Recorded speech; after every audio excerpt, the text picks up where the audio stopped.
So this is my petals on the cardinals. Down, out, up, out. On the cardinal directions, the poi is an extension of my arm. You can also do flowers like this, where on the cardinal directions, the poi is, when my arm is pointing down, my poi is up. When my arm is up, my poi is down. My arm's on the horizon, the poi. So the poi is always at my shoulder on the cardinals. And one of the important things is how they go together. Okay, check this out. Look at my yellow poi. That's the one in my right hand. And notice it's extended on the cardinals. Up, out, down, out, up, out, down, out, up, out, down, out.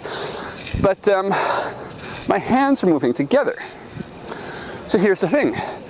If the poi are split time, that means when one poi is straight up, the other poi is straight down. That means my right poi is doing a typical extended on the cardinal, like a plus sign flower. My left poi is going to do a X-shaped flower. Right, so the petals are in between the cardinals. If ever you're moving a buzzsaw through a flower, that has to happen if you're split time. Right? You can't have them both making pluses. To be both pluses, they have to move like this, both up, out, down, out, up, out, down. But that's not as pretty.